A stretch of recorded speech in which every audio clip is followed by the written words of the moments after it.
All right, y'all, next topic. And this is according to thegrio.com. A black woman's wild Twitter tale about two strippers, a bipolar boyfriend, and a crazy pimp will be turned into a movie. Reports Shadow and Act. Janicza Bravo will direct the film Zola Tells All, the real story behind the greatest stripper saga ever tweeted. A story first posted by Azia Zola Wells on Twitter, chronicling her wild adventure to Florida filled with sex, suspense, sugar daddies, and naughty nightlife.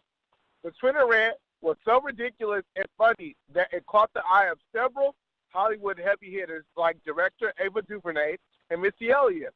The story is in good hands with Bravo, who made her directorial debut, Lemon, and earned respect from industry execs who called it a masterfully executed comedy drama. Bravo is also behind the Juneteenth episode of Atlanta and Chapter 4, the road trip episode of Season 2 of Dear White People. In 2015, David Kushner wrote a Rolling Stone article based on Wells' sensational tweet. The script will be based off of that article and penned by Andrew Neil and Mike Roberts. Replete with colorful language, Zola's tale of a stripper's trip to Florida gone horribly bad is a stuff of internet legend. In about 150 tweets, Zola takes readers from her first interaction with a woman named Jess at a Detroit area Hooters to their trip to Florida together, which turns out to be a couple of days from hell, Zola becoming an impromptu madam, a man prone to punching himself in a brief, if not terrifying, kidnapping situation. The story shocked the internet with her harrowing road trip to Florida with said white bitch, Jessica's modeling boyfriend, Jared, and Jessica's violent Nigerian pimp, Z. Tricks get turned, the hustler gets murdered, Jared leaps from a 4-story window, Kushner writes, and reads like Spring Breakers meets Pulp Fiction, as told by Nicki Minaj. The story itself may have had a few disparities, but it did lead to a very real takedown of a sex trafficking scheme, which led to the arrest of a Nigerian pimp named Z. James Franco, Andrew Neil, and Killer Films will produce. There's some controversy over Franco still being involved with the film since he has been accused of sexual assault, but we'll see how this plays out. Have you heard of this whole story with, this situation? Zola?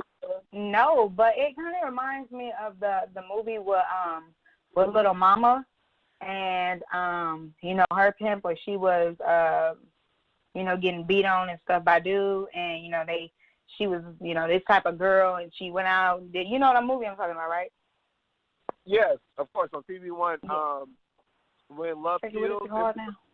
Yeah, it kind of reminds me of that, but this was super awesome. Like, not awesome, obviously, it's based off, a true story, but I think it's real cool when they can live these experiences out and then they can write about it.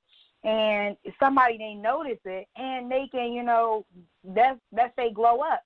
You know what I'm saying? Like, and that's how so many things happen in real life. That's how a lot of people, they do glow up because they have these experiences and then they write about it or they film it and then somebody they see and like, dang, this is good. Let's go ahead and make this into something. Let's, pay this chick off because this shit is good. It's funny. You know what I'm saying? People are like, wow, and that's one of the things what I wanted to do or what I'm doing currently with my experience, my pregnancy experience with these twins. I've been writing a book and, I'm pretty much caught up until 3 or 4 weeks ago. So, I think that this is absolutely cool that she wrote about it, but it seemed interesting. It seemed real good. It seemed dirty. It seemed like it got a whole lot that is going to bring, and it's not going to be a book, it's going to be a movie. I'm definitely watching it. So what did you think when you had heard about all of this, Jen? Of course, I was, super excited. I definitely heard of the whole story with Zola. I don't remember verbatim because it was, years ago, but I do remember it being, this super dramatic, long-ass story. And I didn't know that it was true. I thought that originally, through the tweets, everyone was led to believe that it was a true story, but then, we found out, some of the situations were fabricated, but the fact that this guy got arrested maybe had, some truth to the story. But, I'm super excited to see what comes from this. I hope that this woman that wrote the whole story, that she does win and she is able to be put in a situation to where she can thrive and move But yeah, like it was really good. I don't remember verbatim what happened. I do remember like she met this white girl. They ended up going to Florida to like escort or a prostitute or whatever, and it was just became like super psycho. It was like super long. But I don't remember the story, and I think it will be something exciting and something new and something fresh for theaters. And I love this whole direction that people are taking to hit different stories. I feel like a lot of times like we focus more so on, success and, the middle class white, and there isn't everything in between. And I'm glad that they are finally, these Hollywood studios, because it's paying, are finally starting to recognize it and to, focus on different scenarios. But yeah, I definitely am going to see this movie, and I definitely will keep the show updated as to what's going on. From trailers down to the premiere. But yeah. That's right, Jen. You better say that. You better say that, Jen Othello. All right, y'all.